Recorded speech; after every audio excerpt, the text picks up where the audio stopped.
Merci, Harley. Donc, c'est le quatrième panel de l'Institut Schiller, de la conférence sur l'établissement d'une nouvelle sécurité mondiale.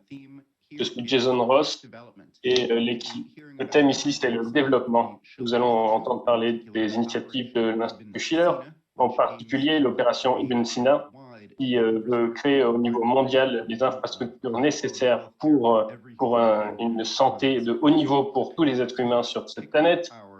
Et pour commencer la discussion, nous allons avoir des intervenants d'Europe, d'Amérique du Sud,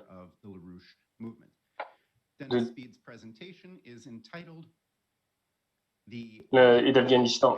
Nous allons avoir Denis Speed qui va nous parler maintenant. Il y a 2 ans, Helga Zeppler-Rouch, la fondatrice de l'Institut Schiller, et Madame Jocelyn Elders, ancienne ministre de la Santé des États-Unis, ont proposé une plateforme mondiale, pas seulement pour combattre le coronavirus, mais pour mettre sur la table tous les sujets concernant la santé dans le monde. Tous les sujets concernant aussi le racisme et la guerre. Plus récemment, le président Xi Jinping, lors du Forum économique mondial, a dit la chose suivante. Les pays ont besoin de renforcer leur coopération internationale contre le Covid-19 et mettre en place une coopération sur la recherche et le développement de la médecine, construire conjointement des lignes multiples de défense contre le coronavirus et accélérer les efforts pour construire une communauté globale de santé.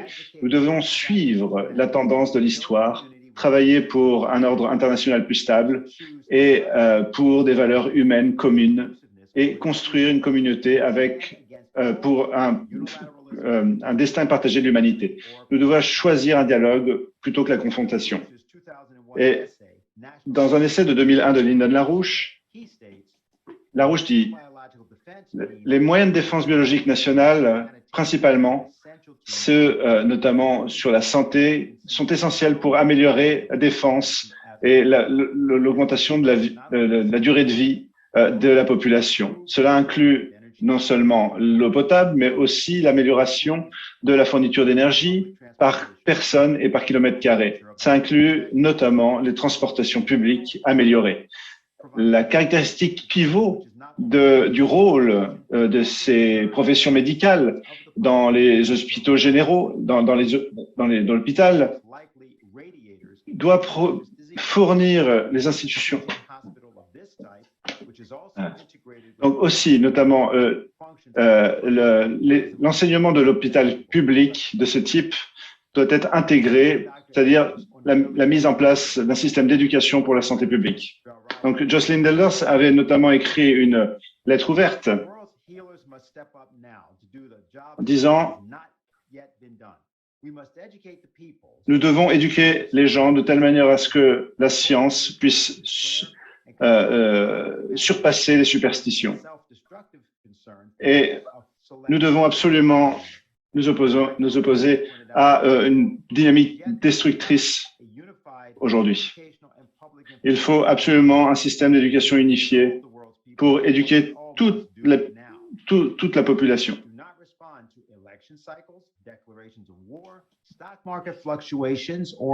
Il nous faut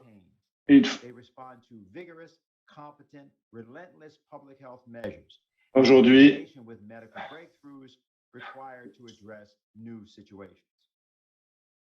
Now, this outlook, importantly, was the essence of the outlook that was imparted to a previous generation of American doctors through the work of none other than Martin Luther King. Donc, tout ceci, en fait,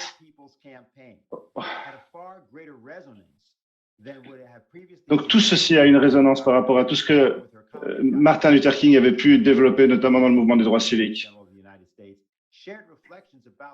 Et aujourd'hui, la plupart des médecins doivent absolument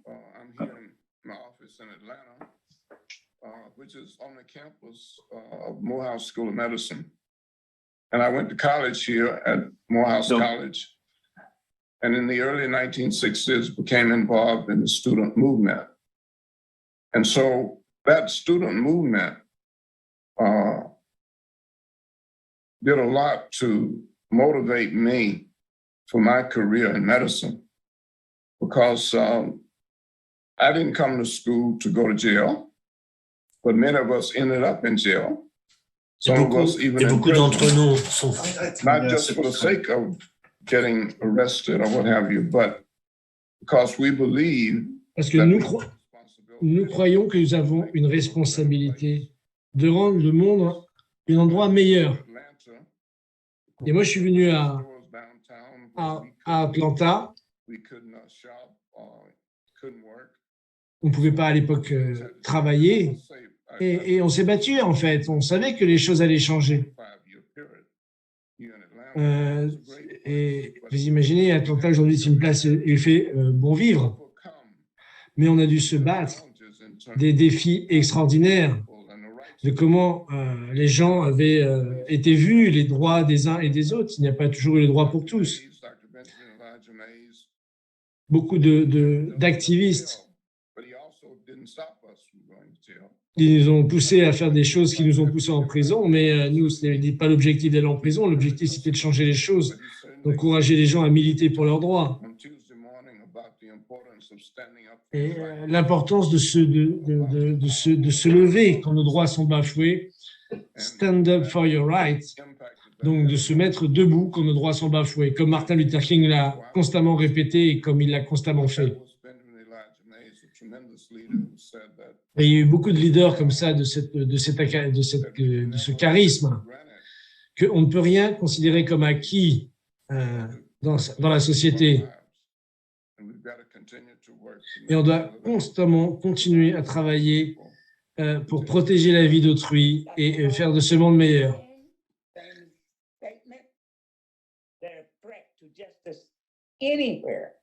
Et Martin Luther King disait toujours que s'il y a une menace contre la justice quelque part dans le monde, alors il y a une menace contre la justice partout dans le monde. Ça, c'était l'une de ses conceptions les plus importantes. Et la question, justement, dont on discute ici, de la santé, d'avoir un système où les gens peuvent se soigner partout dans le monde, pour chaque individu, partout. Ça, c'est une question fondamentale.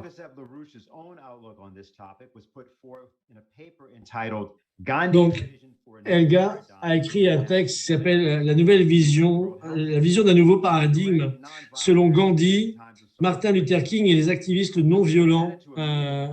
Et cela a été présenté justement récemment dans un forum pour la justice et le développement sur la méthode non violente, avec des étudiants, des professeurs asiatiques. Et justement sur la création du mouvement de la non-violence qui a inspiré Martin Luther King, aussi en Inde, dans les années 60. En 2009, on a découvert les derniers mots de Gandhi ou de Lincoln, qu'on peut voir ici, qu'un seul crime divise toutes les nations. Et aujourd'hui, Lincoln, Gandhi, tous ces gens sont entrés dans l'histoire par leur action, justement, et leur volonté de changer le monde par l'action non violente. Et ils ont créé, justement, le moyen de renverser une situation sans violence et l'ont prouvé par leur action personnelle dans leur vie.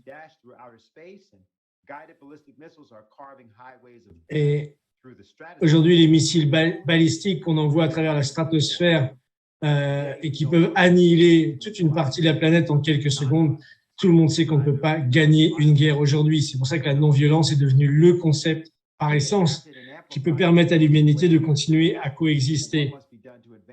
Donc, qu'est-ce qui doit être fait aujourd'hui pour cette plateforme de santé mondiale que nous devons mettre en place dans les circonstances actuelles politiques qui sont de plus en plus difficiles? Donc, il y a une réaction. Rappelez-vous quand il y a eu le meurtre de George Floyd au Minneapolis, où la violence, justement, de la société américaine s'est révolée d'une certaine manière et des révoltes ont eu lieu dans tout le pays.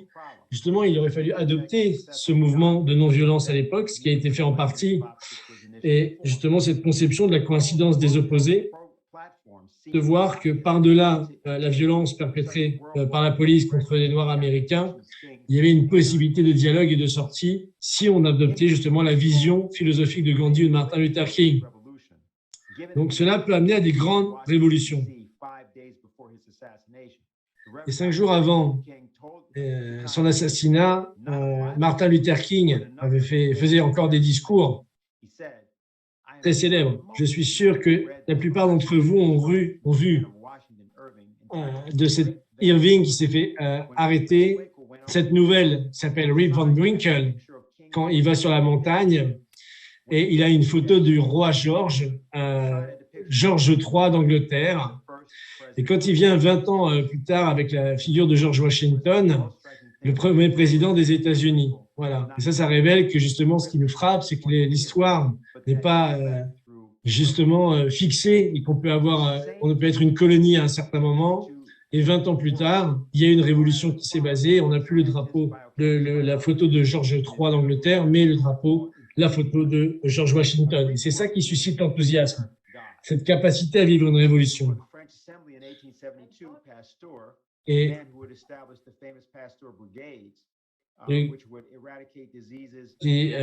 si on pense au pasteur, un pasteur,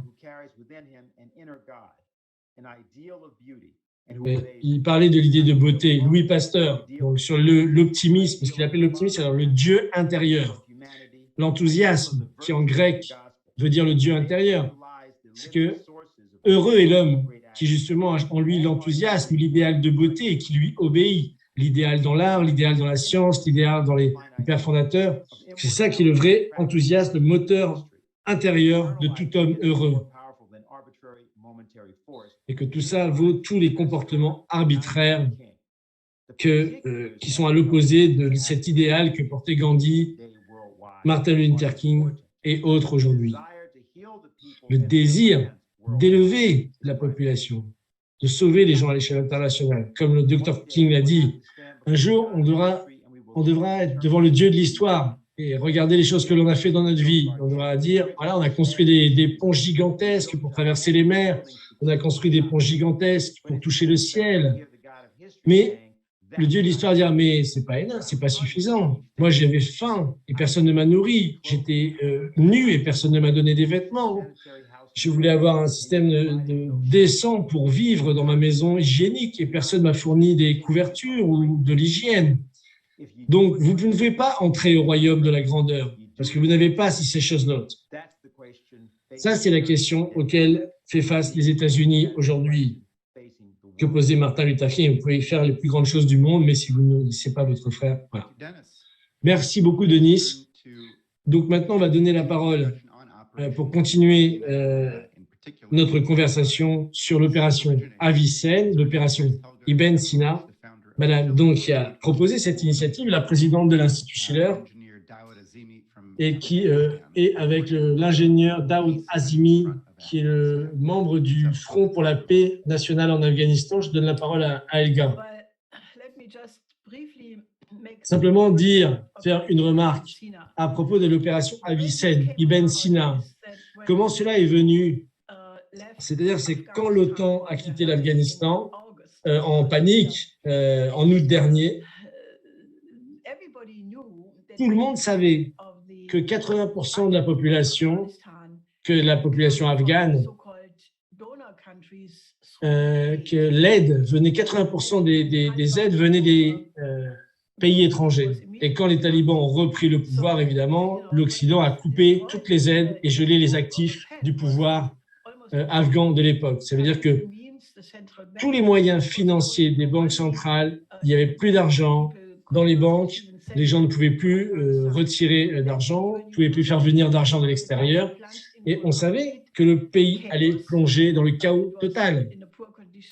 Et c'était déjà dans un état lamentable avant le départ des États-Unis, puisque c'est quand même 20 ans de guerre de l'OTAN qui ont détruit le pays sans rien produire, sans construire une école, sans construire une roue. Ils sont partis avec une économie qui était défaillante.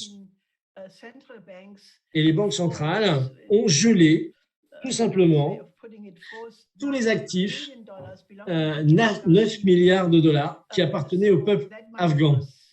Et cet argent a été donc gelé, volé, on peut dire. Et naturellement, la situation est devenue très rapidement, s'est aggravée très, très rapidement en quelques semaines. Et il est devenu très clair en à peine un mois que 23 millions de personnes en Afghanistan ne pourraient pas passer l'hiver sans mourir de faim. C'est-à-dire que plus de 40% de la population, déjà à l'époque, était en insécurité alimentaire. Vous avez 7 millions d'enfants qui étaient en train de mourir de faim ou en insécurité alimentaire chronique. Donc, c'était une catastrophe humanitaire sans précédent. Et est-ce que vous avez entendu parler à propos de ça quand vous comparez à la couverture que l'on fait en Ukraine? Alors,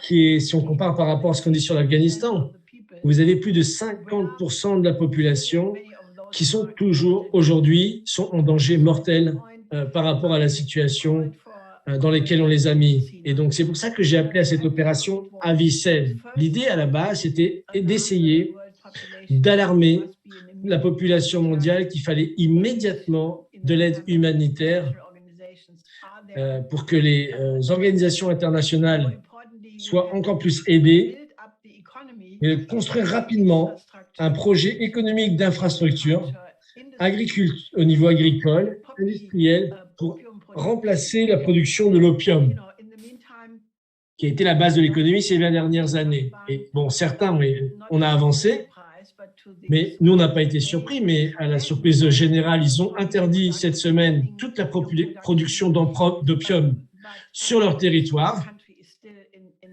dont il est aujourd'hui malheureusement très dépendant. Et donc, j'ai appelé à cette opération Avicenne, qui était l'un des plus grands physiciens de l'histoire de l'humanité. Il a écrit, donc il a vécu entre 982 et 1024. C'était l'un des plus grands physiciens de l'époque. Il a écrit tout un ensemble de méthodologies pour la médecine. Il a écrit tous les livres qui sont devenus la base pour la renaissance dans la médecine au XVIe et XIVe, XVe, XVIe siècle. Il a découvert l'importance des quarantaines, par exemple, pour mettre fin aux épidémies à son époque, et qui est devenu aussi un modèle pour même la pandémie actuelle de Covid-19. Et l'idée, c'était d'utiliser, j'ai dit, il faut lancer cette opération Avicenne pour sauver l'Afghanistan. Parce qu'il est né à Afshana dans l'actuel Ouzbékistan, mais c'est un héros en fait qui a inspiré pour toute la région et en particulier pour l'Afghanistan. Et j'ai dit au moment de la pandémie, on doit construire un système de santé moderne à l'échelle internationale pour chaque nation. Et ça peut être construit si on peut construire ça, si seulement on a assez des infrastructures économiques de base, si on a l'eau potable, l'électricité en quantité suffisante.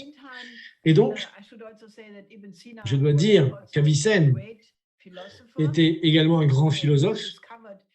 Il a découvert des conceptions très importantes sur, par exemple, il a prouvé l'immortalité de l'âme. Donc, il a écrit un livre très important là-dessus qui s'appelle le livre de la guérison de l'âme, sur justement sur l'éternité du monde. Et vous savez, il parlait déjà de la théorie du Big Bang, enfin, il ne parlait pas de ça à l'époque, mais il posait des questions scientifiques de l'éternité du monde. Est-ce que le monde avait un début? Est-ce qu'il n'avait pas de début? Est-ce qu'il était éternel? Et donc, c'est plus tard que certaines des questions qui se posaient ont pu être répondues avec les télescopes et les technologies modernes. Donc, c'était quand même de très complet. Dante, Cusa, Nicolas de Cuse, beaucoup d'autres se sont inspirés, en fait, l'ont tous considéré comme l'un des plus grands philosophes et scientifiques de l'histoire universelle. Et je voulais qu'on donne cet exemple pour sauver l'Afghanistan. Le nom, justement, de ce grand physicien et de ce grand philosophe, c'était important parce que quand un pays plonge en enfer, comme c'est le cas de l'Afghanistan aujourd'hui qui plonge en enfer. On a besoin d'une inspiration qui nous reconnecte avec la grande tradition du passé pour recréer l'espoir, en fait, d'un futur meilleur. Et cette région du monde qu'on appelait, ce qu'on appelait à l'époque la région des 1000 villages, des 1000 villes, et qui était vraiment un endroit de renaissance où la science, aujourd'hui où passe l'initiative des nouvelles routes de la soie, il y avait tout un courant scientifique, philosophique, qui réfléchissait justement à l'émergence d'une nouvelle humanité, déjà à l'époque, d'une meilleure image de l'homme. Et ça, c'était déjà le cas à l'époque. Et la Renaissance, bien sûr, dans le domaine médical. Donc, il y a eu des développements positifs, pas de l'Occident, malheureusement, pas des États-Unis, pas de l'Europe, pas tous les pays qui étaient là avec l'OTAN pendant 20 ans, qui ont fait rien du tout, enfin, qui ont fait très peu, voire rien du tout. Mais il y a eu 2 conférences très importantes. Une conférence de l'Organisation pour la coopération islamique, qui a eu lieu à Islamabad, pour créer justement un fonds humanitaire pour le développement, justement pour l'aide. Justement, c'était il y a quelques semaines. Et il y a eu une autre conférence qui a eu lieu dans une province de Chine, justement où les pays frontaliers de l'Afghanistan se sont rencontrés ensemble pour discuter d'une politique de développement infrastructurel régional qui incluait l'Afghanistan. Donc, il y a, heureusement, des choses qui vont dans le bon sens. Mais la situation aujourd'hui est dramatique sur place et on ne doit pas se duper soi-même par rapport à la réalité de la situation qui est dramatique. Et cette opération Avicenne, c'est très difficile de gagner du soutien. Moi, je n'ai pas abandonné et je sais que mes collaborateurs n'ont pas abandonné parce qu'on doit mettre ça dans l'agenda mondial parce que ce pays, pour les Afghans, pour son futur. Et je voulais juste rapidement dire ça, quelques remarques comme ça pour présenter cette opération et présenter Daoud Azimi, qui est donc membre du Front National pour la paix d'Afghanistan et à qui je donne la parole.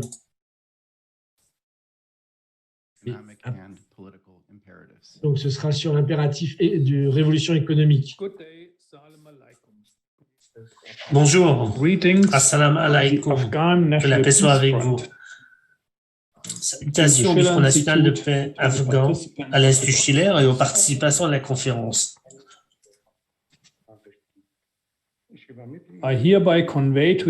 Je vous transmets par mon intervention le message et la demande formulée par le Conseil de la direction du Front de paix national afghan. L'Institut Schiller a convoqué cette conférence à un moment très...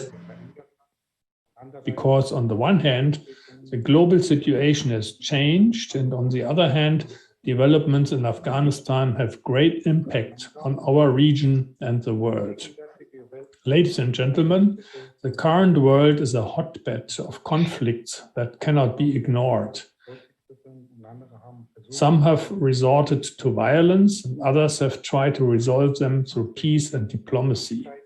There's a need for a new global practical theory based on common aspirations to create a global platform for peaceful cooperation. It is good that the Schiller Institute organized this conference because as a political organization working on the issues, PNF is also working tirelessly for the peace of Afghanistan, and we have established a larger network in the United States, Europe, and Afghanistan. We have also written useful scientific research materials and held various conferences in the Nous avons également rédigé des documents de recherche scientifique utiles et organisé diverses conférences aux États-Unis, à Francfort, à Kaboul, et avons soumis nos propositions aux Émirats islamiques d'Afghanistan par l'intermédiaire de nos membres, le professeur Abdul Sattar Sirat et le docteur Zagoun Shah Shinwari. Chers participants, nous aimerions attirer votre attention sur deux thèmes de cette conférence. D'abord, première, l'Afghanistan d'aujourd'hui et sa nouvelle situation géographique et politique. Ensuite, deux, les besoins économiques et politiques urgents de l'Afghanistan d'aujourd'hui. L'Afghanistan est devenu un champ de bataille de la rivalité régionale après le retrait des forces de l'OTAN. La guerre en Afghanistan a ouvert la voie aux rivalités étrangères dans la communauté religieuse traditionnelle multiethnique de l'Afghanistan. Les conflits ethniques, religieux et xénophobes ont laissé le pays déchiré et couvert de sang. L'Afghanistan est décrit par certains comme un refuge pour des terroristes. Le pays est confronté à des conflits étrangers et à l'absence d'une politique commune, pratique et appropriée pour les protéger de ces conflits. En aucun cas, l'expérience de l'effusion de sang ne doit se répéter. Des conférences comme celle-ci devraient se concentrer sur la nouvelle situation politique de l'Afghanistan et travailler sur une politique de paix et d'amitié plutôt que de guerre et de compétition. Sur cette question complexe, le Front de paix national s'efforce de maintenir la neutralité et de consolider la paix. Ce conflit a conduit les populations au bord de la faim et de la malnutrition. Il est vrai que certaines organisations caritatives internationales aident ces personnes. Ces dons sont utiles, mais pas suffisants. Des projets durables doivent être soutenus. Si l'Institut Schiller ou toute autre organisation internationale prestigieuse souhaite organiser une grande conférence pour soutenir le redressement de l'Afghanistan, le Front national de paix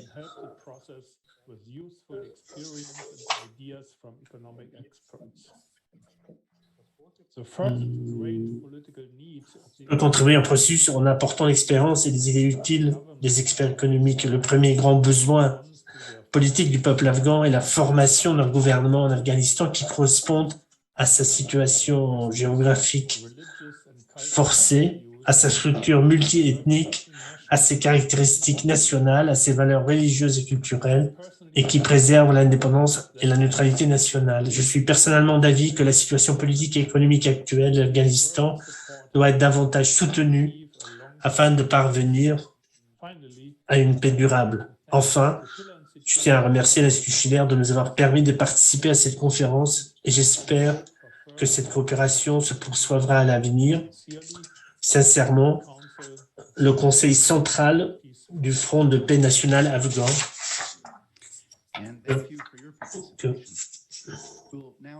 Merci pour votre participation. Maintenant, pour le dernier intervenant avant la période de questions-réponses, vous pouvez donc envoyer vos questions à questions@schillerinstitute.org. Notre dernière intervenante s'appelle Princy Mtombeni de l'Afrique du Sud. C'est une spécialiste de la communication, fondatrice de Africa for Nuclear. Elle parle de la sécurité énergétique pour l'Afrique. Mesdames et messieurs, mes salutations à toutes et tous. Je m'appelle Princy Mtombeni et je vous parle depuis ce beau pays qui s'appelle l'Afrique du Sud. Je suis spécialiste en communication et fondatrice de Africa for Nuclear, une campagne de plaidoyer promouvant le nucléaire comme élément clé de la réussite de l'agenda 2063 de l'Union africaine. L'agenda 2063 est un grand plan directeur visant à transformer l'Afrique en puissance mondiale d'avenir. Tout d'abord, je voudrais exprimer ma sincère gratitude envers le Bureau Afrique de l'Institut Schiller pour m'avoir invité à présenter ce discours. C'est vraiment un honneur. Alors, juste avant de commencer ma présentation, j'aimerais partager avec vous une citation du premier président démocratiquement élu d'Afrique du Sud, Tata Nelson Mandela. Il a dit « Comme l'esclavage et l'apartheid, la pauvreté n'est pas une chose naturelle. Elle a été créée par l'homme et peut être surmontée et éradiquée par l'action des êtres humains. Tant que la pauvreté, l'injustice et les inégalités criantes existeront dans notre monde, aucun de nous ne pourra vraiment se reposer. Mesdames et messieurs, mon discours de ce jour s'intitule « La technologie nucléaire pour le programme de développement durable de l'Afrique ». Je suis née dans l'un des villages du KwaZulu-Natal, une province d'Afrique du Sud. La région n'avait pas d'électricité, alors nous utilisions de la paraffine, du bois, du charbon de bois, des bougies ou même de la bouse de vache pour nos besoins énergétiques, que ce soit pour faire la cuisine ou pour chauffer nos maisons en hiver. À l'âge de 9 ans, je parcourais 7 km pour aller chercher de l'eau potable. Je devais me réveiller à 4 heures du matin, car il fallait récupérer l'eau à la fontaine quand il faisait encore noir. J'ai fait mes années d'école primaire dans le même village.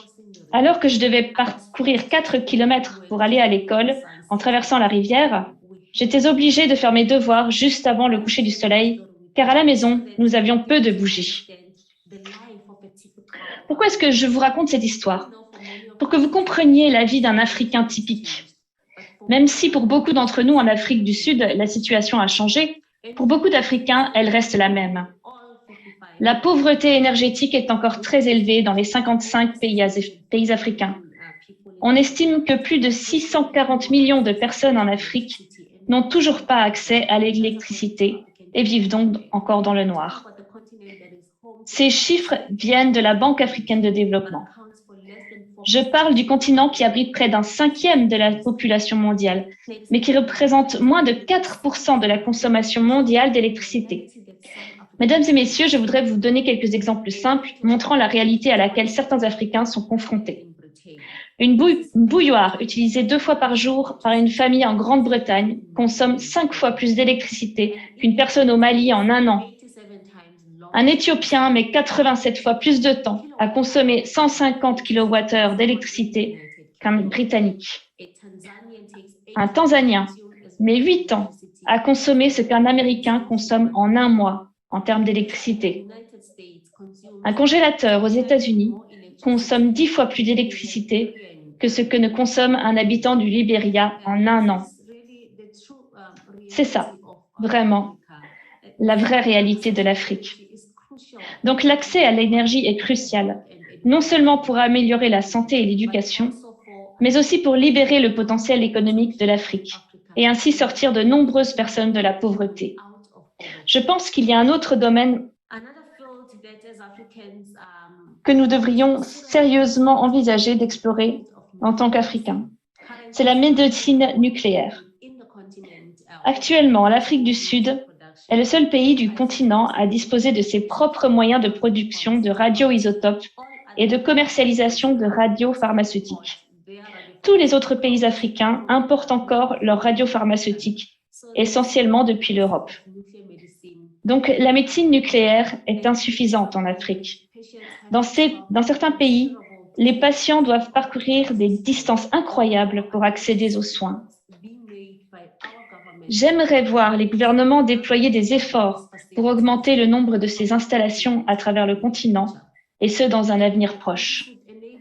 Cela permettrait aux citoyens de bénéficier plus facilement de cette modalité de soins diagnostiques et thérapeutiques qui est très importante. Maintenant, j'aimerais vous présenter les récents développements de l'énergie nucléaire ici en Afrique. Commençons par le Ghana, qui a lancé une demande d'information pour évaluer les technologies de centrales nucléaires disponibles sur le marché en juin de l'année dernière. Il a vu 15 fournisseurs de Chine, de France, du Canada, de Corée, de Russie, des États-Unis, etc. répondre à cette demande d'information. Récemment, il a été signalé que le Kenya avait identifié 2 sites convenant le mieux pour son programme de construction nucléaire. Le gouvernement nigérian a approuvé et promulgué 5 réglementations nucléaires. Et il a récemment ouvert un appel d'offres pour la construction d'une centrale nucléaire de 4 gigawatts.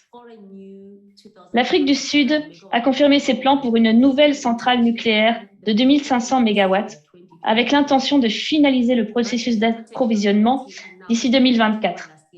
En Zambie, l'autorité de protection contre les radiations a annoncé en octobre dernier qu'elle était prête à réglementer l'utilisation de la technologie nucléaire. Le Rwanda envisage de signer un contrat pour des études de faisabilité à court terme. Et enfin, le Niger a confirmé qu'il était résolument engagé à réaliser un programme d'électricité sur la base du nucléaire et que c'était inscrit dans tous ses programmes politiques de développement, ce qui est un pas dans la bonne direction. Maintenant, quels sont les éléments clés que j'aimerais que nous prenions en considération aujourd'hui? Récemment, j'ai assisté au Nuclear Technology Imbizo, organisé par l'Association pour l'industrie nucléaire d'Afrique du Sud, la NIAWA, en collaboration avec les femmes dans le nucléaire sud-africain, la WINSA, et la Société de jeunes professionnels sud-africains du nucléaire, SAYNPS, qui a eu lieu ici au Cap en Afrique du Sud. Le thème de cet événement était « Promouvoir un partenariat mondial pour soutenir le programme de construction nucléaire de l'Afrique du Sud ». Et l'événement a réuni des responsables gouvernementaux, des experts de l'industrie nucléaire, tant nationaux qu'internationaux. C'est la vice-ministre du département des ressources minérales et de l'énergie, ici en Afrique du Sud, qui a prononcé un discours liminaire. Dans son discours, la vice-ministre a souligné la nécessité d'exploiter toutes les plateformes de communication à notre disposition pour inspirer et dynamiser les Sud-Africains et répandre un récit d'espérance, en montrant que l'énergie nucléaire peut être utilisée pour améliorer nos vies socio-économiques et non nous condamner au désespoir. Je pense que cela devrait s'appliquer à toutes les autres nations africaines. Et en effet, les défis socio-économiques auxquels le continent est confronté imposent de poursuivre un mix électrique qui inclut le nucléaire. Des pays comme le Mozambique ont du gaz, ce qui est vraiment positif du point de vue du budget carbone. Cependant, il n'est pas pleinement exploité et obligera également certains pays à développer des infrastructures qui ne sont actuellement pas suffisamment développées pour acheminer du gaz via des gazoducs vers des centrales électriques dans des pays qui n'ont pas de gaz. En Afrique du Sud, plus de 10 à 24 gigawatts de capacité énergétique devraient être mises hors service après 2030. Cela est principalement dû à des centrales au charbon vieillissantes, ce qui est préoccupant pour le pays car cela signifie qu'elles devront être remplacées par une autre source d'énergie de base. Dans un pays où la pénurie d'eau est un défi majeur, l'option de l'énergie hydraulique est presque impossible. Il ne reste donc au pays que l'option de l'énergie nucléaire. Mesdames et messieurs, il est vraiment intéressant de voir que de nombreuses nations africaines reconnaissent l'énergie nucléaire comme un acteur majeur dans la réalisation de l'agenda pour le développement durable de l'Afrique. Car en toute honnêteté, on ne peut pas parler de développement durable ou même de civilisation quand des millions de personnes vivent toujours dans la pauvreté et sont toujours privées d'électricité et d'eau potable. Le nucléaire est donc bien placé pour aider à relever ces défis. Maintenant, je pense qu'il est important de souligner les capacités de l'Afrique en termes de progrès dans la technologie nucléaire. J'ai entendu des personnes dire que les projets nucléaires prenaient beaucoup de temps pour être achevés, ce qui les rendait peu attrayants pour les investisseurs. Et ils fondent généralement ces analyses sur le manque de compétences, en particulier sur le continent africain. Si vous regardez comment les Émirats arabes unis ont construit la nouvelle centrale nucléaire de Baraka, il s'agit d'une nation qui n'a aucune expérience nucléaire préalable, aucune expérience en matière d'octroi de licence, aucune expérience en matière de choix de site et absolument aucune exploitation d'infrastructures nucléaires auparavant. La construction de la centrale a commencé en juillet 2012 et s'est achevée en septembre 2018. Cela n'a pris que 78 mois pour un pays sans expérience nucléaire préalable, ce qui est vraiment très impressionnant. Maintenant, dans le cas de l'Afrique du Sud a la majorité, sinon la totalité de ce qui précède. Ils ont exploité le réacteur de recherche nucléaire Safari 1 pendant plus de 50 ans. Et cela a placé le pays parmi les premiers producteurs mondiaux de médecine nucléaire. De même, la centrale de Koeberg est en service depuis 1984. Cela confère au pays et au continent un avantage concurrentiel en termes de capacité. Le monde parle de zéro émission nette de carbone d'ici à 2050, conformément aux objectifs de développement durable des Nations Unies. Ce qui est inquiétant, c'est que de nombreuses nations développées ont confié aux pays africains la charge de relever les défis de la pollution.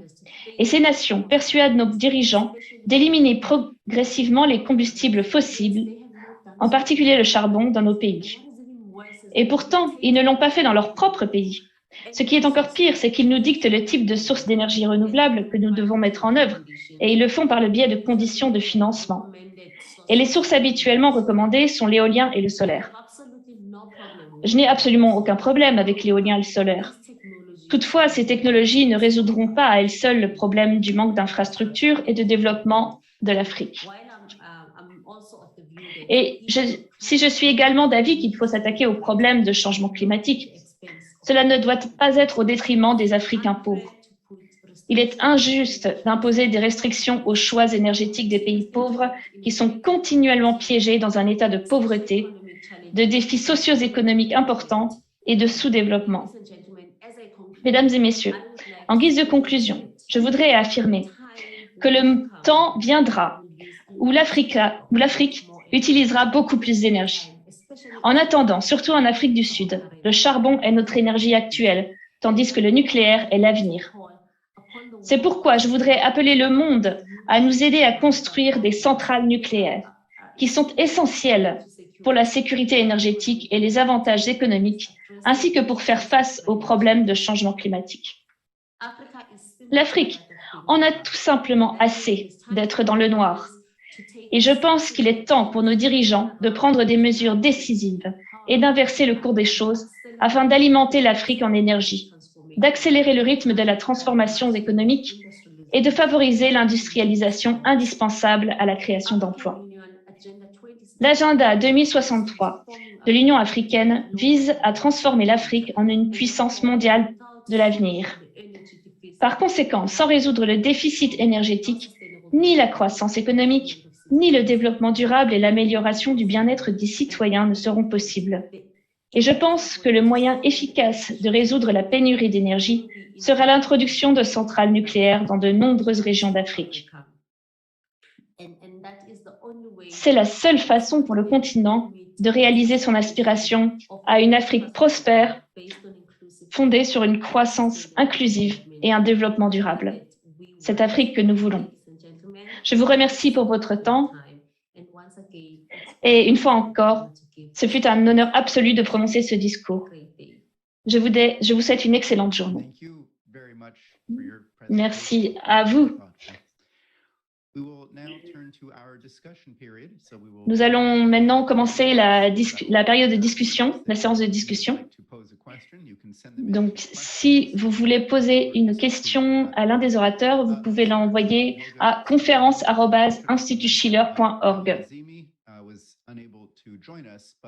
Alors, comme je l'ai dit, Monsieur Daoud Azimi n'a pas été en mesure de nous rejoindre.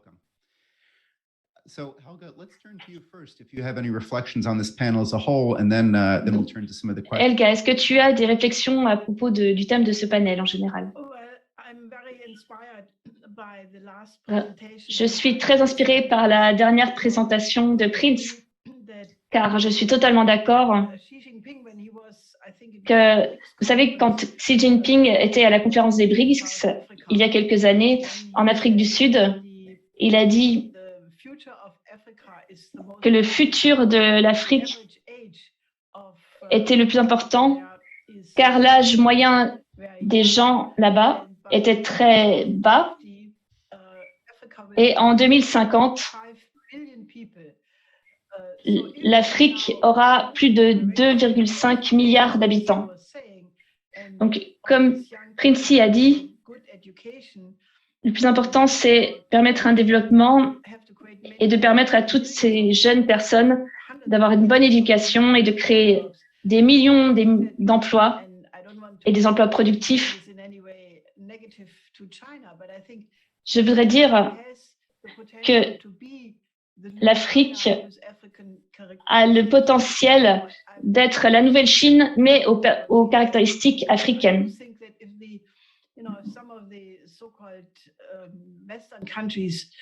Donc, certains des pays, ce qu'on dit occidentaux, en train de perdre l'occasion d'aider l'Afrique à atteindre ce but-là.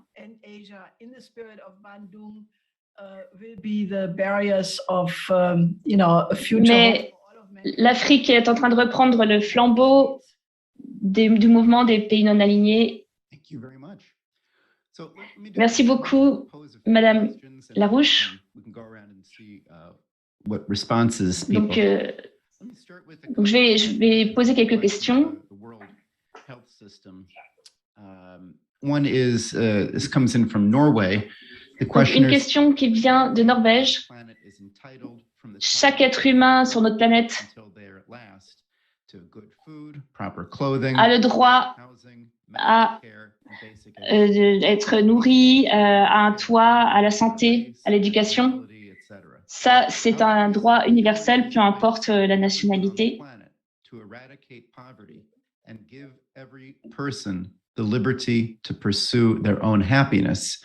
Comment on s'y prend pour permettre à chaque personne d'avoir, de bénéficier de ses droits et du droit à la poursuite du bonheur partout sur la planète. Donc peut-être, Denis, veux-tu commenter sur cette question-là pour commencer? Franklin Roosevelt gave a speech called The Four Freedoms. And in that speech, dans ce discours, il a parlé de la liberté, de la volonté. Il a donné ce discours parce qu'il voulait corriger les choses. Parce que cette guerre 27 million people in the Soviet Union alone. 70 millions de morts du côté soviétique, la Seconde Guerre mondiale. La guerre a été causée par un système impérial.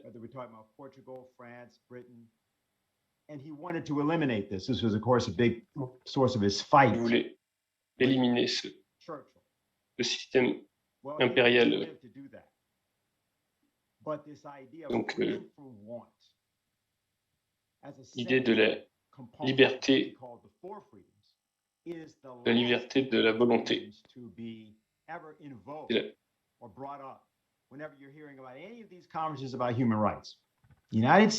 Donc, il parle de Lyndon LaRouche. Donc, il y a beaucoup de gens qui font des conférences sur les droits humains. Ils sont très contents sur les droits humains, mais ils ne parlent pas de libérer les gens du besoin. Freedom from want, je crois que c'est ça. On ne se préoccupe pas de savoir si les gens vont pouvoir vivre décemment, pouvoir à manger, etc. Donc, Franklin Roosevelt voulait faire ça aux États-Unis face à la grande crise. Et il était contre contre certaines visées impériales.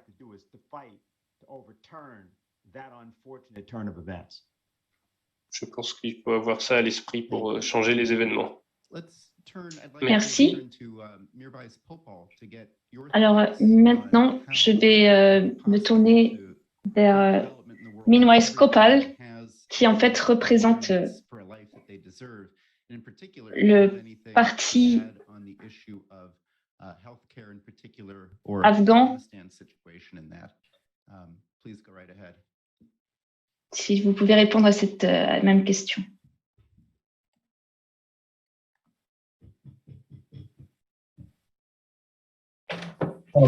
Ja, hallo. Guten Abend. Hello, good evening. Ja, es ist am Beispiel Afghanistan, muss ich sagen, diese Notwendigkeit ist so dermaßen enorm, dass die Menschen fliehen müssen und die neuen Kriege, die dort vielleicht entstehen könnten, werden gerade kreiert. In the case of Afghanistan, this is so acute that people have to flee.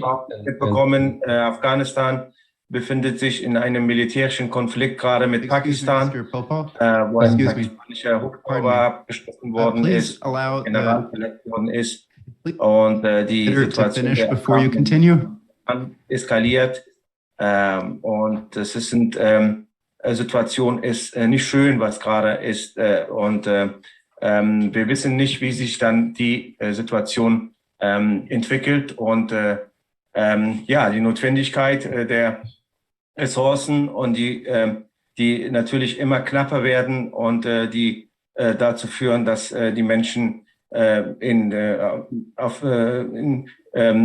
auf den Weg machen, um ein besseres Leben haben zu wollen und zu flüchten. Und die Situation kennen wir, was sie auf dem Weg dahin erleben. Und ja, und die Situation der Flüchtlinge in Afghanistan. Lassen Sie mich kurz übersetzen. So we have this continuing warlike situation in Afghanistan, which is forcing people to flee from this situation. And you've all seen Vous avez tous vu les réfugiés qui viennent en Europe. Et ça montre vraiment la nécessité de faire quelque chose à propos de ça. Ja, und leider ist es so, dass die Weltgemeinschaft, die Afghanen, wie am Anfang erwähnt wurde, einfach ihr Schicksal selbst überlassen hat. Und es wird überhaupt nicht getan. Also das ist von den Geldern gesprochen wurde, die Gelder, die halt festgesetzt worden sind und teilweise auch schon in der Planung sind, das für die Opfer des 11. September zu verteilen. Und es kommen monatlich 34 Millionen Dollar nach Afghanistan, was natürlich überhaupt nicht ausreicht, um einen Staat am Leben zu erhalten. Und die also Maßnahmen um Infrastruktur und die Situation für die Menschen, für die Zukunft und die Menschen die Möglichkeit geben, ihre Zukunft selber in die Hand zu nehmen, werden überhaupt nicht eingeleitet. Und obwohl diese Lage bekannt ist, tut die internationale Gemeinschaft praktisch nichts. The international, despite the fact that this situation is known, the international community has done nearly nothing. Malgré que cette situation est connue, la communauté internationale n'a rien fait. Ils ont même gelé les avoirs de la banque centrale afghane et ont voulu le donner aux victimes du 11 septembre, alors que cet argent appartient au peuple afghan. Cet argent devrait être utilisé pour aider les Afghans. C'est juste incroyable. Merci. Thank you. Let's turn next to Prince Sim Tombeni. There's a couple of questions that have on energy policy, on nuclear in particular. One of them is une question sur le nucléaire. Big monetary institutions à propos des grandes institutions monétaires comme BlackRock et d'autres font des efforts pour utiliser la finance et la gouvernance soutenable écologique pour empêcher les gens d'utiliser l'énergie fossile, mais sans leur donner accès à l'énergie nucléaire, leur donnant accès uniquement aux éoliennes et aux panneaux solaires. Vous avez parlé de ça dans votre présentation. Est-ce que vous avez quelque chose à dire sur les efforts qui sont faits pour empêcher les pays pauvres et les pays en général d'avoir accès au nucléaire? Merci beaucoup. Oui, j'ai beaucoup à dire quand on vient sur ce sujet. Si le monde est sérieux sur faire face au changement climatique, alors il ne devrait pas être sélectif dans les technologies qui sont rendues accessibles. Donc, c'est la question de l'agenda que l'on a sur cette question du du changement climatique. Est-ce que c'est vraiment honnête, toutes ces discussions scientifiques? Est-ce que c'est vraiment scientifique ou est-ce que c'est encore utilisé comme un agenda global de domination? Si vous voulez un monde avec un changement climatique, alors il faudrait inclure l'énergie nucléaire dans le mix énergétique. Le développement de nos économies, ce que j'ai vu, les gens qui parlent du changement climatique, en fait, ils ne s'intéressent pas au développement économique des peuples. C'est juste pas possible. J'ai aussi un commentaire à propos de leaders africains et aussi leur responsabilité. Il y a une corruption. Mais tout le monde, en fait, peut être corrompu et il faut faire attention à ça.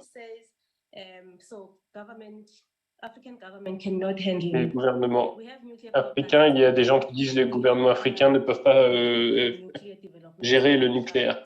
Ça, c'est faux. Nous avons, depuis 1966, je crois, elle a dit qu'en Afrique du Sud, il y a de l'énergie nucléaire, si j'ai bien compris. Donc, il y a d'autres pays aussi il y a l'Égypte qui a décidé d'avoir l'énergie nucléaire. Il y a différents pays où on peut tout à fait le faire. Il y a des processus, il y a des possibilités de le faire.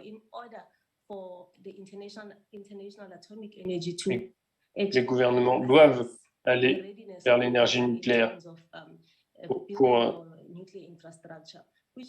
construire les infrastructures nucléaires. Get a license handed over to you. So it's not government officials handling nuclear power plants, but scientists and engineers under the guidance of les scientifiques, les ingénieurs qui s'occupent de ça sous la houlette d'instances créées par le gouvernement. Mais c'est pas le gouvernement tout seul qui va gérer les choses, c'est avec des scientifiques et des gens compétents, des ingénieurs.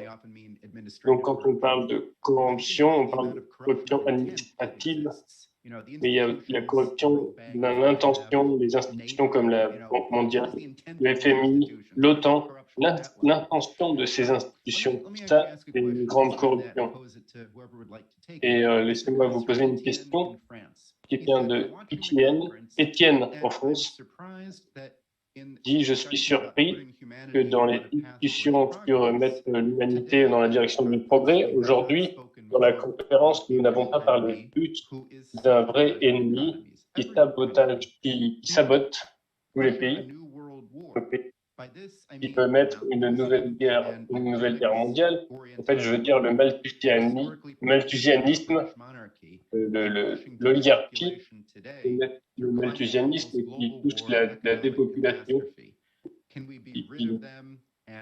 Est-ce qu'on peut se libérer de ces gens-là et être heureux de créer un monde multipolaire? Est-ce que vous vouliez répondre à cette question d'Étienne? Je peux dire quelque chose à ce propos. C'est Denis Speed. Ça a été souvent mal compris. Elga, certaines choses sur la question du malthusianisme. Les malthusiens dirigent aussi la question du changement climatique. Donc, le développement de l'Afrique noire, par exemple, n'est pas du tout leur projet. Depuis longtemps, ils ont empêché le développement.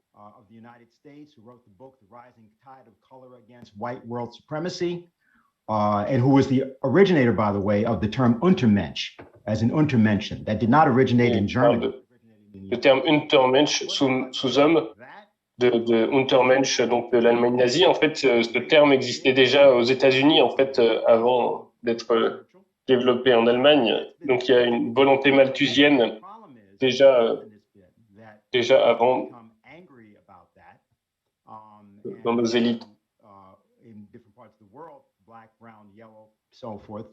Beaucoup de gens ont été en colère face à ça quand même.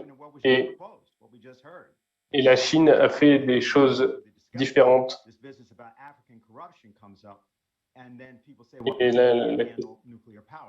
Et les gens qui disent l'Afrique ne peut pas faire face, ne peut pas gérer le nucléaire.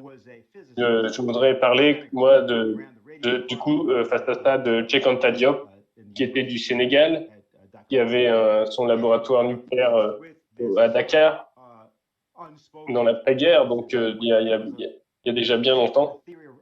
Et il a pris la théorie de la relativité d'Einstein et il l'a traduit en Wolof. Il voulait démontrer que c'était possible pour des idées profondes, c'était possible de le traduire dans une langue africaine, parce que en fait, du coup, les Africains n'avaient pas besoin de parler français ou anglais comme première langue. On pouvait traduire toutes les choses dans leur langue. Et sur la question de la peur pour les hautes technologies comme le nucléaire et la fusion, il a écrit un livre où il a défendu, Cheikh Anta Diop, l'énergie thermonucléaire de fusion. Et où il disait on pourrait avoir de l'énergie pour des milliers d'années si on maîtrise cette énergie. Donc, ces idées sont beaucoup des oligarques, le prince Charles et autres ne veulent pas qu'elles soient développées. Ils veulent baisser l'empreinte carbone. Ils pensent que le charbon est noir et sale et ils veulent réduire l'empreinte carbone.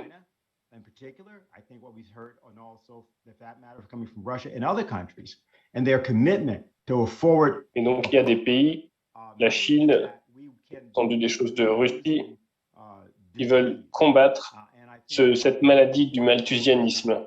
Et je pense que l'importance de la plateforme mondiale pour la santé que nous défendons, c'est de mettre fin à ce malthusianisme et de mettre en place un développement réel.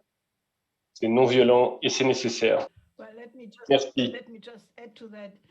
Elvia, donc, peut rajouter à ça, si vous voyez la question des réfugiés, comment elle est discutée en Europe, il y avait une bonne réception on accueille les réfugiés ukrainiens, la Pologne accueille les réfugiés ukrainiens, alors que quelques semaines avant, elle rejetait violemment les réfugiés d'Afghanistan, d'Irak, qui arrivaient à leurs frontières. Et là, bon, comme des réfugiés blancs qui ressemblent à leur culture, donc là, ils sont les bienvenus. Donc, c'est bien un racisme clair. Et le malthusianisme, il y a aussi un racisme.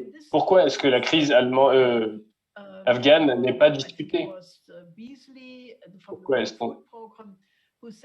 Beasley du Programme alimentaire mondial il a dit que c'était la plus grande crise humanitaire qu'on ait eue sur la planète et qu'on allait avoir une situation aussi terrible au Yémen, en Syrie, à Haïti. On a discuté de ça. Il y a eu aussi Haïti. Donc, ça, c'est des scandales qu'on ne s'intéresse pas à eux. Et donc, si les gens ne s'y intéressent pas, quelle est la conclusion? Et est-ce que les gens pensent qu'ils sont trop nombreux de toute façon? Donc, comme David Rockefeller, le troisième, avait dit à la conférence mondiale de Bucarest il y a pas mal, quelques décennies, avait parlé de ça. Il y a trop de monde. Donc, ils espèrent peut-être qu'une apocalypse va s'occuper de réduire la population, que des maladies, justement, des famines, des guerres vont réduire la population. C'est justement ce qui se passe. Donc, vraiment, c'est pour ça que nous faisons ce que nous faisons et nous devons avoir un mouvement mondial de gens qui, en gros, expriment la volonté de développement de la majorité de la population mondiale. Et c'est les pays d'Afrique, d'Asie. Et donc, c'est quelque chose qu'on est en train de changer, d'agir pour que ça change. Donc, voilà, il faut amener ces discussions. On peut discuter, c'est vraiment bien qu'on puisse discuter de ces choses-là avec des gens de tous les continents, de cette façon comme on le fait aujourd'hui. Et il faut qu'on fasse ça, qu'on continue toujours. Et dans les médias, dans les pays occidentaux, il y a vraiment un blocage. Donc, il y a une grande censure. Et la seule façon de changer ça, c'est qu'il faut amener ça à la communauté internationale. At this point, then, I have a question that is specific to you, Helga. J'ai une question qui est spécifiquement posée à toi, Helga, mais je la poserai aussi également à tous les autres orateurs. Donc la question c'est, donc à propos de l'initiative de défense stratégique de Lynn Larouche, could you describe how that policy pourrais-tu décrire comment cette proposition pourrait jouer un rôle aujourd'hui et comment cette proposition de M. Larouche a été détruite, mise sur le côté à l'époque. Donc, cette idée a été créée par mon mari, Lyndon Larouche. Donc, nous avions un magazine qui s'appelait Fusion, un magazine scientifique qui avait beaucoup d'abonnés. Donc, on y traitait de tout type de développement technologique. On y parlait des technologies à base de laser. Et donc, on a réalisé que l'un des principaux éditeurs en Russie ont arrêté de le publier. Et donc, on a découvert que the Pershing II and the SS-20 being only a few minutes apart from each other in NATO and the Warsaw Pact, and these systems were permanently on high alert because the warning time was so. Donc, en fait, ce qu'elle dit, c'est qu'à l'époque, les systèmes d'alerte des armes nucléaires russes, soviétiques et américains étaient sur alerte et que donc qu'ils étaient extrêmement disons qu'on était très très proche d'un affrontement thermonucléaire. Et donc à cette époque-là, nous avions un mouvement pour la paix qui était très fort, très important, et beaucoup de personnes étaient conscientes qu'il y avait un vrai risque d'avoir une troisième guerre mondiale. Particular Brzezinski, who one of his contacts or one of our contacts told us once, Helmut Schmidt. Et donc Helmut Schmidt, qui était ancien président allemand, en était également très conscient et donc il accusait notamment Brzezinski d'être responsable de cette situation. World peace comes at the moment when one side is about to develop weapons. Et donc, ce que Larouche a dit, c'est que en fait, là où la guerre pourrait réellement se déclencher, c'est le moment où l'un des deux côtés, l'un des deux parties, était en train de développer de nouvelles technologies, des armes de nouvelles technologies que l'autre partie, que l'autre clan en face n'a pas. et que donc ce clan en face pourrait être tenté de déclencher la guerre avant que son ennemi ne maîtrise réellement ces nouvelles armes. Donc c'est pour ça que Lyndon LaRouche a développé l'idée que l'Est et l'Ouest, l'Union soviétique et les Américains devaient coopérer pour développer ces nouveaux types d'armes à laser ensemble. Then two systems catching the missiles in orbit, and then a fourth system, a point defense system, which basically would have meant it would have been 100% secure, that you catch every. Et donc l'idée c'était d'avoir déjà une sorte de premier bouclier à base de laser qui puisse détruire les missiles lancés, et qu'ensuite il y en aurait encore un autre pour être sûr que tous les missiles soient détruits. Donc pour avoir une sécurité de 100%. Et que donc ça, ce serait développé à la fois en commun entre les États-Unis et l'Union soviétique. Donc l'idée a fait son chemin. Il y a eu plusieurs conférences pour la défendre. Et à cette époque-là, nous étions en discussion autour de ça avec tous les militaires en Europe, tout le monde militaire en Europe, en Italie, en France. Les Français n'aimaient pas trop l'idée parce que les militaires français voyaient tout de suite que ça mettait en danger le système de dissuasion français, mais tout de même, ils étaient très intéressés par l'idée. National Security Advisor of President Reagan, and they.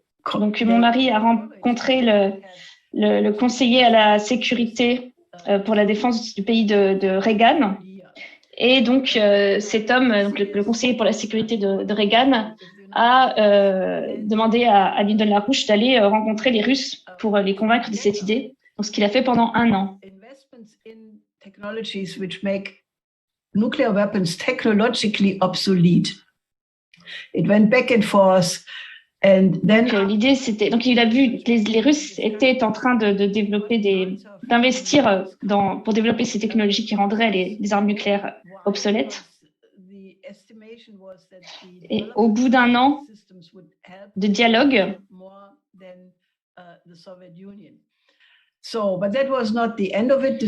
Et donc, au bout d'un an de discussion, où Lyndon LaRouche a fait donc l'échange entre la Russie, l'Union soviétique et les États-Unis.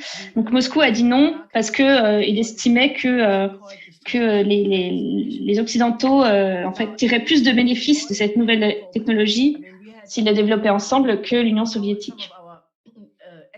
Were called by the TV. They were interviewed. There was a turmoil on both sides of. À cette époque-là, de nombreux spécialistes de notre mouvement étaient invités à aller parler à la télévision. Il y avait une véritable ébullition autour de cette idée.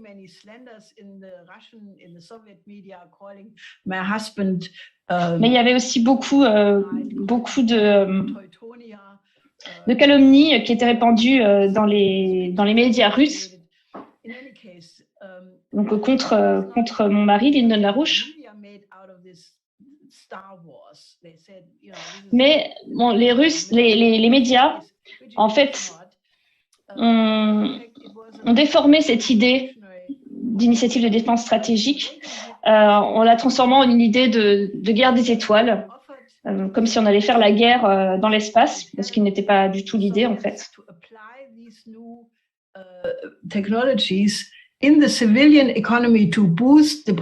Mais donc c'était absolument pas l'idée. L'idée c'était vraiment de créer ensemble un système de sécurité commun et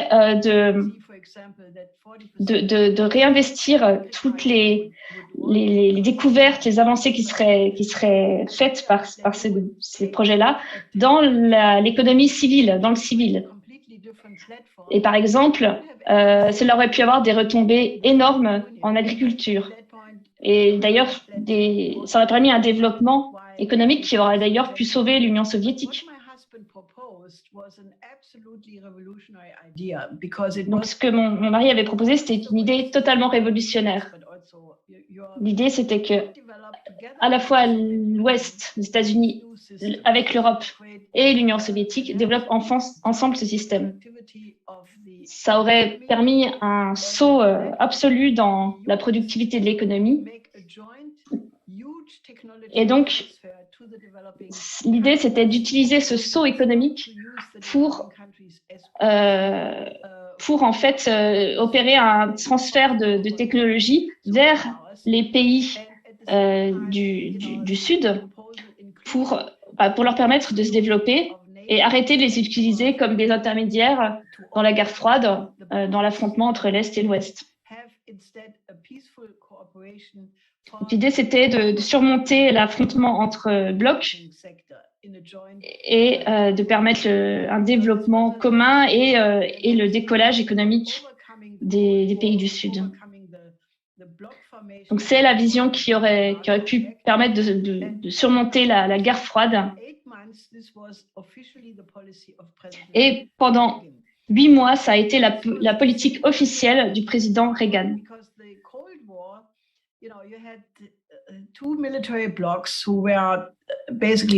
Pendant la guerre froide, on avait donc les deux blocs militaires et qui par moments étaient très très proches d'un conflit nucléaire ouvert, comme par exemple au moment de la crise des missiles de Cuba, et où finalement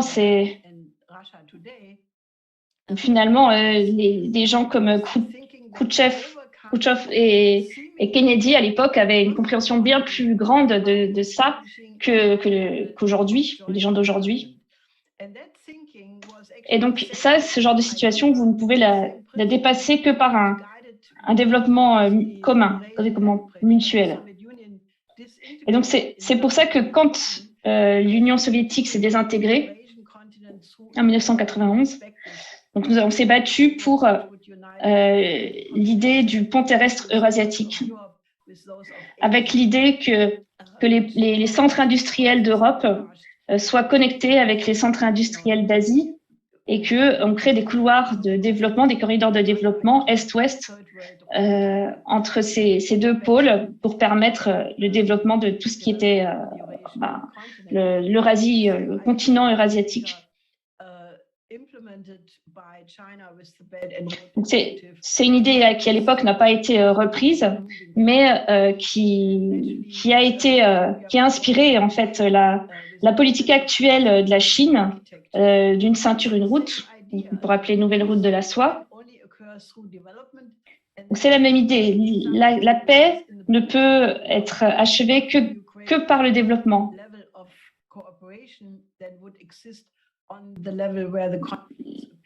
L'idée, c'est de créer un niveau de coopération supérieur à celui qui existe dans la situation où on a le conflit entre les deux blocs.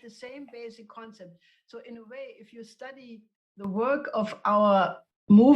si vous étudiez le travail de notre mouvement pendant les 50 dernières années, ça a été extrêmement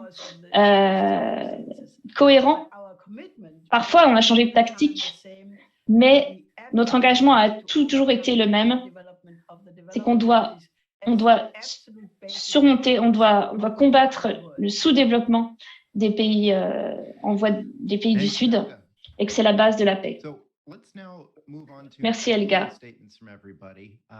Donc maintenant, je vais vous demander de faire une conclusion.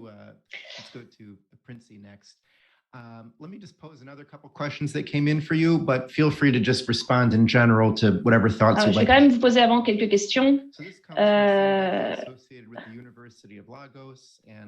Donc c'est quelqu'un qui est associé à l'université de Lagos. Que pensez-vous comment energy access being a human rights issue, which of the following qualities should guide Africa towards reducing energy poverty? Safety. Donc, la question, c'est comment permettre aux gens au Nigeria du Nigeria d'avoir un accès plus important à l'énergie. Et qu'est-ce qui est important en général pour une politique énergétique qui donne réellement accès à tous à l'énergie. Donc, merci. J'ai pas tout compris de la première question, mais je vais essayer de répondre. Donc, je pense donc il faut prendre en compte le fait que voilà que ça doit être rentable, que ça doit être que ça ne va pas faire trop de dommages à l'environnement. Donc par rapport voilà, je voulais parler de la Covid-19, donc on a eu une pandémie. Donc, à cause de cette pandémie, on a commencé à penser, voilà, on a été confronté à la question de ce que vaut la vie des gens. Donc, les pays ont été confrontés à des vaccins qui avaient un coût élevé. Je ne pense pas que la vie des gens doivent être comparées à la rentabilité financière. Il n'y a pas de prix à la vie humaine. Et le fait de dire que à cause du fait qu'on puisse se payer ou pas qu'on puisse payer ou pas l'énergie, le fait de savoir si on va pouvoir vivre ou mourir, c'est pas acceptable. Donc, le fait aussi que des enfants ne puissent pas étudier parce que les parents n'ont pas assez de bougies parce que ils n'ont pas l'électricité chez eux, c'est pas acceptable. Donc, c'est des choses qu'on a tendance à ignorer. Deciding on the energy choices that the African need, but also oui, il faut prendre en considération les coûts. Mais si les gens pensent que si then and then as opposed to getting a plant that you consider cheap but you will only operate for a few years. La question, si les gens pensent que le nucléaire c'est cher, en fait à quel horizon de temps réfléchissez-vous? Parce que est-ce que vous préférez avoir une centrale qui va durer peut-être un siècle ou en avoir une moins chère mais qui va juste vous pourrez l'utiliser que quelques années? Donc, the consultant asked, what are your thoughts on improving energy access in Nigeria in the absence of cost-reflective tariffs for public power supply services? En fait, la question est assez technique. Donc, en fait, ça concerne l'accès à l'énergie des gens au Nigeria. Donc, il y a un post sur Facebook que j'ai vu aujourd'hui qui montrait les pays africains qui utilisaient le plus d'électricité. Et en fait, le Nigeria n'y apparaissait même pas, alors que c'est l'un des pays les plus peuplés d'Afrique. Donc, j'ai déjà rencontré des représentants de ce pays. Et quand je leur ai demandé combien de personnes ont accès à l'électricité en Nigeria, ils n'ont même pas pu me répondre. How many people have access to electricity 24/7? Or, I mean, he said some people may have electricity for a few hours per day. But ils m'ont dit, bon, il y a des gens qui ont accès à l'électricité pendant quelques heures dans la journée. Donc, les gens. Donc, il y a des gens qui ont l'électricité parce qu'ils ont des générateurs, mais c'est des gens qui peuvent se payer ces générateurs. Donc, je pense que c'est les pays qui devraient vraiment faire leur priorité, le fait de donner accès à tous à l'électricité dans leur pays. to expand on that, but I'm also happy to hearing the news that they are also. Donc, j'ai entendu aussi dans l'actualité. Really good. And last, yes, Nigeria does need an energy. Que la Nigeria envisage une centrale de 4 gigawatts, ce qui est vraiment très bien, si elle peut construire ça. Merci beaucoup. Et merci beaucoup d'être présente parmi nous à cette conférence. Donc maintenant, nous allons demander à Monsieur Minwise Kopal de donner une petite conclusion à quelques remarques conclusives pour ce panel.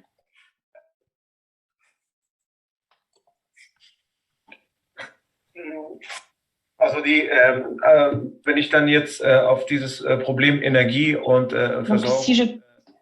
Si je veux parler de ce problème de l'énergie par rapport à la situation de l'Afghanistan, donc on a des énormes problèmes avec la fourniture d'énergie. Donc on apporte pratiquement tout. L'Afghanistan a beaucoup d'eau. Donc, il pourrait fabriquer sa propre électricité à partir de l'hydraulique. Mais depuis 20 ans que l'Afghanistan a été envahi. Donc là, c'est la traduction en anglais. Energy sources of its own.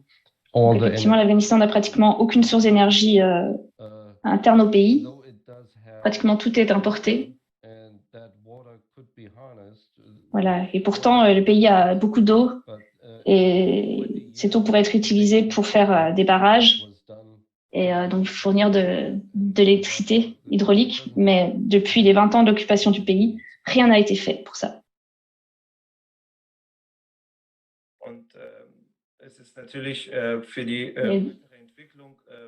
Et donc pour le développement futur du pays, donc c'est très important de pouvoir fabriquer son énergie.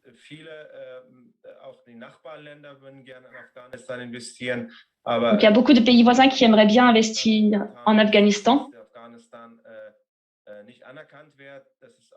Mais le fait que notre pays ne soit pas reconnu au niveau international, son gouvernement ne soit pas reconnu, c'est un gros problème.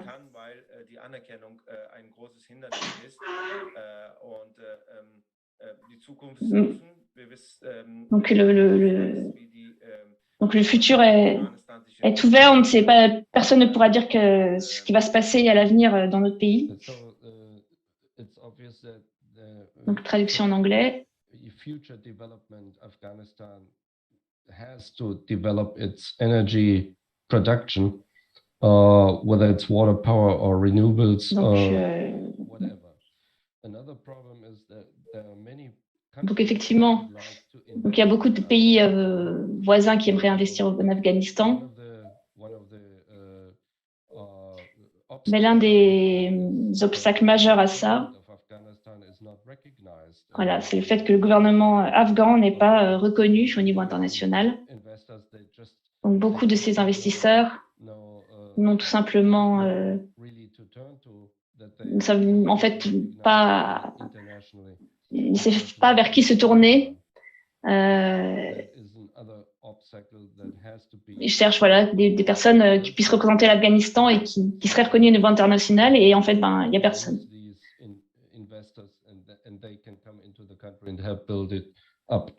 Alors que pourtant, ces investisseurs pourraient rentrer dans le pays et nous aider à le reconstruire.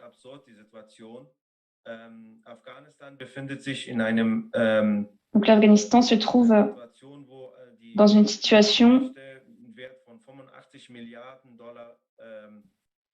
Waffen dort hinterlassen haben. Und diese Waffen sind in den Händen von den donc les Américains ont laissé derrière eux, alors j'ai pas compris le chiffre, mais pour une grande quantité d'armes qui est tombée entre les mains des talibans. Et donc il y a aussi l'influence de l'État islamique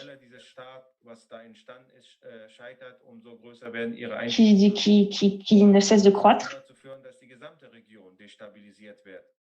Et donc, si ça trouve l'entièreté de l'État... Ah oui, donc c'est les Américains, en partant, en fait, ils ont laissé les armes à des mouvements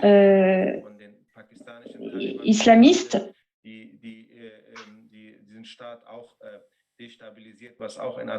qui pourraient très bien aussi renverser le gouvernement actuel, en fait.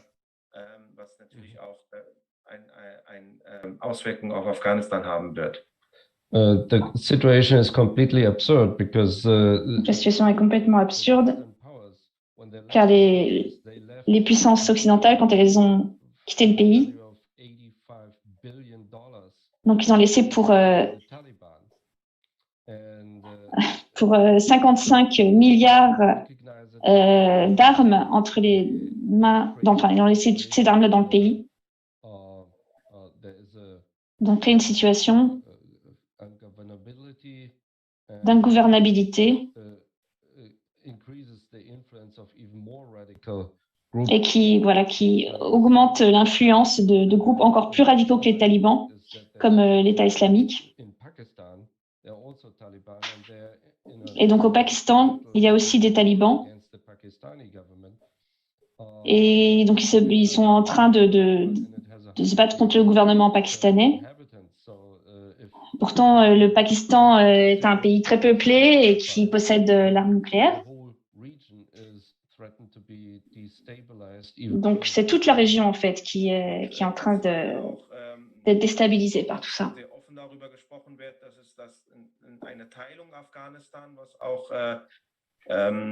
Immer eine Debatte war und diese Strukturen, die man in vergangenen 20 Jahren also die Machtstrukturen, die man aufgebaut hat, waren so eine ethnische Struktur, die man auch jetzt von den Taliban fordert, führt dazu, dass Afghanistan in 4 verschiedenen Regionen oder 4 verschiedene Ethnien aufgeteilt ist und donc, die alle... L'Afghanistan, aussi au niveau de son territoire, a été divisé en 4 zones, en fait, entre différentes ethnies.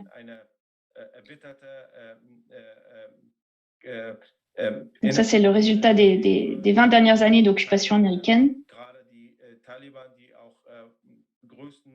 Ethnische Gruppe darstellen, das nicht akzeptieren wollen und die anderen kleineren ethnischen Gruppen auch unterstützen aus den Nachbarländern und sogar aus USA und in den Westen bekommen und eine Situation herbeiführen, was in den 90er Jahren auch gegeben hat, wo Afghanistan zerstört wurde, wirklich komplett zerstört wurde, bis zu 90%.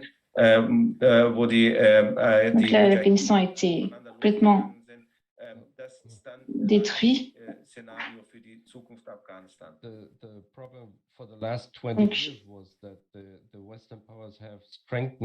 Donc les puissances occidentales ont renforcé ou même basé l'administration du pays sur les différentes ethnies du pays. Et donc maintenant, voilà, il parle de diviser le pays en 4 entités différentes selon les ethnies qui composent le pays. Et donc ça risque bien de créer une nouvelle guerre civile, comme dans les années 80.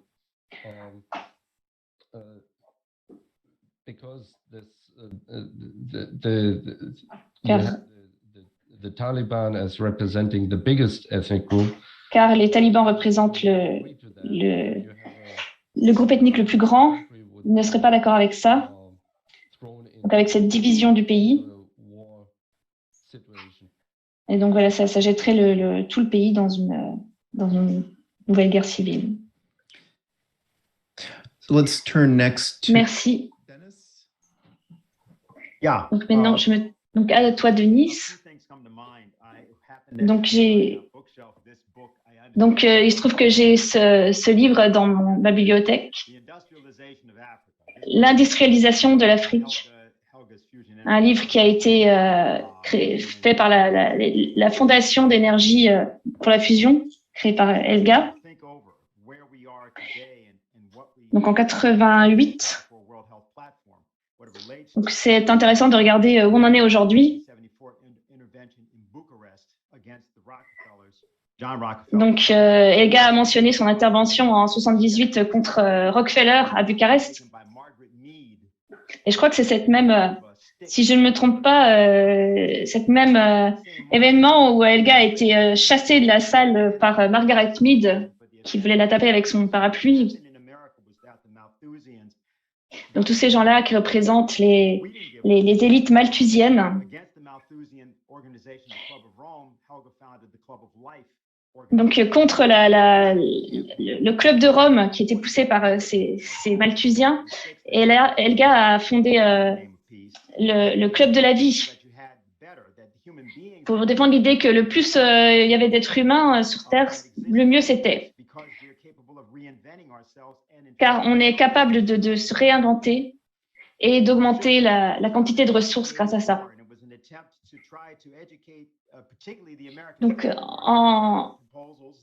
Donc Helga, voilà, a parlé de tout le travail qui a été fait avec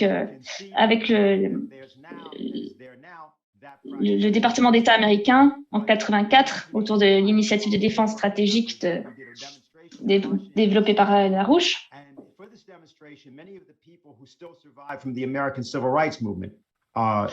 Et donc il y a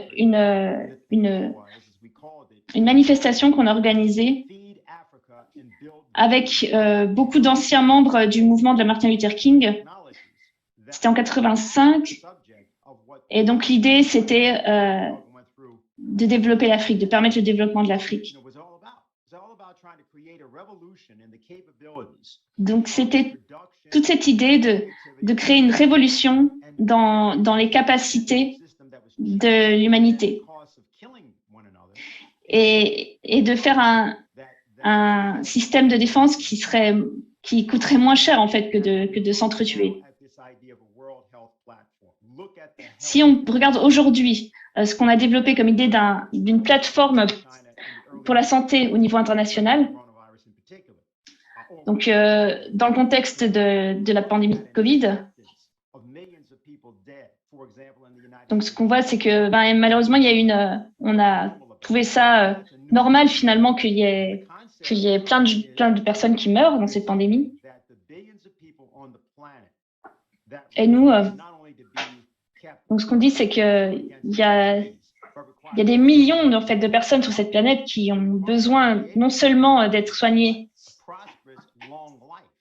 contre les maladies, mais aussi de créer les bases sur lesquelles ils puissent avoir une vie qui dure longtemps.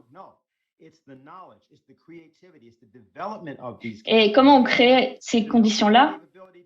C'est en développant les capacités des individus. C'est en apprenant comment on apprend. Et c'est de permettre aux gens de faire des révolutions. L'idée, c'est pas de se faire laver le cerveau, mais de découvrir comment on fait des découvertes, justement. Et donc, l'idée, c'est finalement de s'occuper aussi de la santé mentale, en fait, tout autant que la santé physique.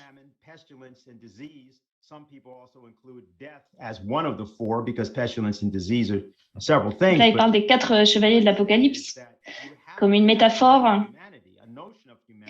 Donc, l'idée, c'est que contre ça, il faut un amour de l'humanité. L'idée que l'humanité est naturellement bonne.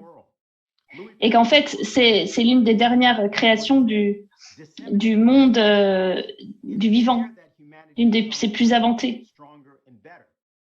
Donc,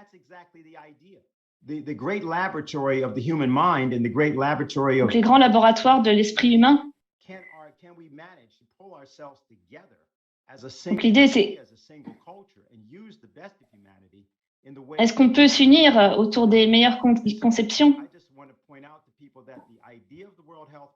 Donc, je voudrais simplement dire que l'idée d'une plateforme de santé mondiale, donc on l'a développée dans plein de documents. Donc, c'est aussi une idée complexe qu'on doit aussi, sur laquelle on doit travailler. Donc, il faudrait que tout le monde puisse venir autour de la table, coopérer. Donc, il y a des gens qui ont peur de cette idée-là, peur de l'idée qu'il du coup, il y aurait plein de personnes avec des différences importantes. Comment on fait avec toutes ces différences? Et donc, au contraire, c'est aussi grâce à ces différences qu'on peut aller à un niveau supérieur. And you have to recommit, sort of rebuild everything in the way in which you're thinking, because there's a completely new world outside of you, outside of what you know, and it's better than the one that you've inhabited. Ça nous permettra de faire des grandes découvertes et de découvrir que le monde qui est autour de nous est bien différent de ce que l'on pensait et bien meilleur. Donc, je vais quand même vous donner quelques questions. On ne peut pas forcément y répondre, mais au moins, vous avez une idée des thèmes qui ont été exposés.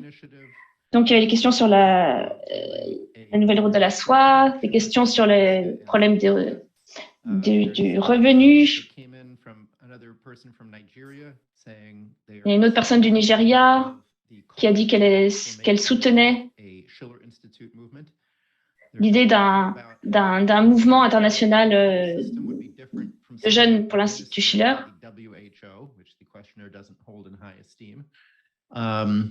Des personnes qui posent la question sur l'OMS, qu'elle ne fait pas très confiance. Donc, bon là, mais on doit conclure. Donc, Princey, je vais te demander, est-ce que tu peux faire quelques remarques pour conclure? Vas-y. Pour conclure, je voudrais dire au monde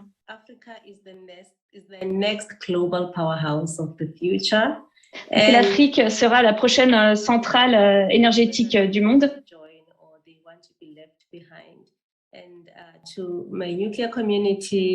Et qu'elle ne veut pas être laissée derrière.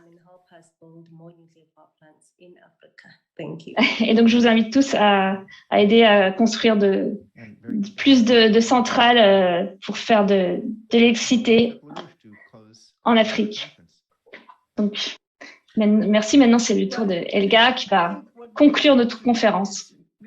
Donc, je pense que ce que nous sommes en train de créer, c'est d'essayer de créer un mouvement mondial de personnes qui se battent contre le danger de guerre nucléaire, qui se battent pour un nouveau paradigme. Et bien sûr, quand on essaye de rassembler un mouvement à travers tout le monde entier, on ne peut pas s'attendre à ce que, voilà, d'un premier, tout de suite, tout le monde vienne et tout le monde soit d'accord avec les autres, etc. Mais je pense que l'idée fondamentale, c'est qu'on ne peut pas avoir de guerre nucléaire et que jusqu'à présent, face à ça, la plupart des institutions ont échoué. Et c'est déjà bien pour commencer.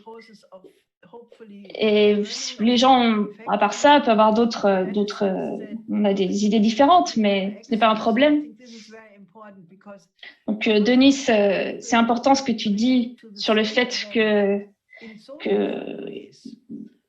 permettre aux gens comment on change les axiomes qu'on a dans sa propre réflexion, qui base notre propre réflexion. Parce que la façon dont on réagit au quotidien, en fait, ça dépend des axiomes sur lesquels notre pensée est basée. Et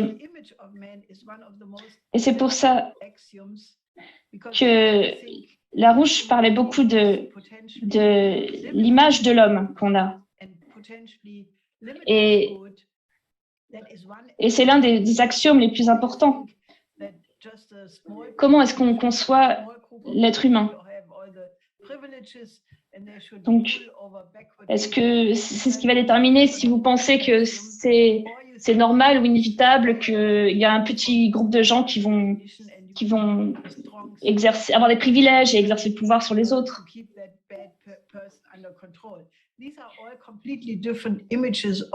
Donc,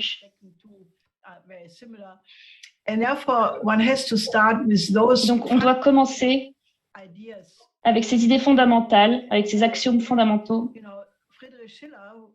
Donc, Friedrich Schiller, donc l'Institut Schiller fait référence à ce poète allemand, et dans un de ses écrits les plus importants, qui s'appelle « Pourquoi on doit étudier l'histoire universelle ». Et je vous conseille vraiment de lire cet écrit, car ça donne vraiment une approche sur la façon dont on pense et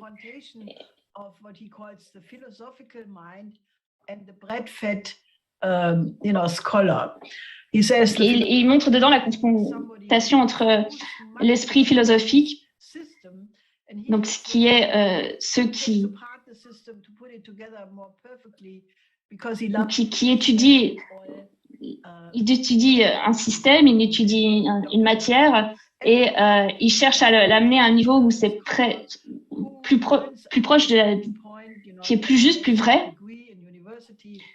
Et il l'oppose à ceux qui, en fait, sont les universitaires qui simplement veulent avoir leur ventre rempli et qui vont répéter les mêmes axiomes bien convenus.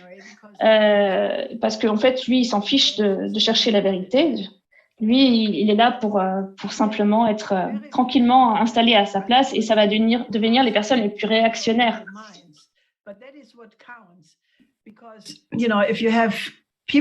Et donc, bien sûr, Schiller enjoint les gens à devenir des esprits philosophiques. Et c'est très important. Parce que s'il n'y a pas cette recherche de la vérité, ou simplement on dit, bon, chacun a son opinion, et puis on pose les opinions des uns à côté des opinions des autres, etc., eh bien, on finit dans une situation chaotique et dans laquelle les médias peuvent faire ce qu'ils appellent du nudging. Donc, il y a tout un livre qui a été écrit là-dessus, sur cette notion de nudging. C'est comment on manipule les individus et on les amène à penser le contraire de ce qu'ils pensaient avant. Et avec tant de défis dans le monde, avec une situation pareille, comment on s'y prend? Et donc, et comment on s'assure que l'humanité peut survivre à cette situation? Je pense que ça dépend de tous ces gens qui prennent vraiment à cœur l'idée de devenir quelqu'un qui va rechercher la vérité. Donc ça veut dire de devenir quelque part une sorte de scientifique, car ça veut dire qu'il faut tester qu'on pense pour savoir si c'est juste, si c'est vrai. Et aussi, ça veut dire de devenir un artiste. Donc, parce que ce sont aussi des personnes qui cherchent la vérité. Donc, je vous donne par exemple l'exemple de Norbert Breining, de l'Amadeus, du quartet Amadeus, qui était un ami très proche de Lyndon LaRouche. Art which they could perform. He said they took the late Beethoven quartets and they would rehearse them over and over until they. Il explique comment il travaillait avec son quartet. Et donc il prenait un quatuor de Beethoven et il le répétait, jusqu'à réellement s'approcher vraiment de ce qu'il pensait être l'intention de Beethoven. Et c'est ça le fait de rechercher la vérité. C'est développer une méthode d'honnêteté en fait, pour se rapprocher de la vérité. know as certain, and that is that we have to save this beautiful human species. Et donc, je pense qu'on peut partir de la des fondamentales qui est qu'on doit sauver cette magnifique espèce qu'est l'être humain, l'humanité, et cette idée que l'esprit humain, qui est toujours perfectible, est en harmonie avec les lois de l'univers. Et si cette idée est appliquée et si on développe ainsi des idées nouvelles et qu'on les teste, on les valide et qu'on les applique, et ben ça s'appelle le progrès scientifique en fait. Et c'est ce qui ensuite peut permettre le développement, l'amélioration des conditions de vie. Et si vous prenez ça depuis l'évolution des 1000 dernières années, on voit une amélioration énorme donc de cette capacité à produire des idées. Donc une idée n'a pas de longueur, elle n'a pas de poids, mais elle peut changer l'histoire. Simplement, il doit y avoir une cohérence entre la créativité de l'esprit humain et la façon dont l'univers fonctionne. Si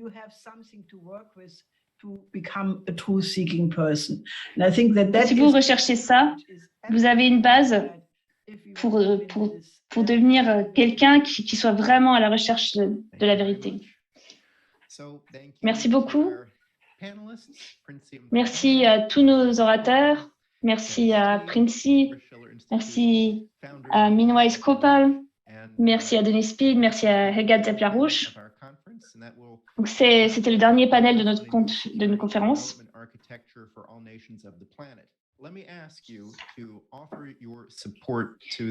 Donc, je vous demande de nous permettre de continuer notre travail.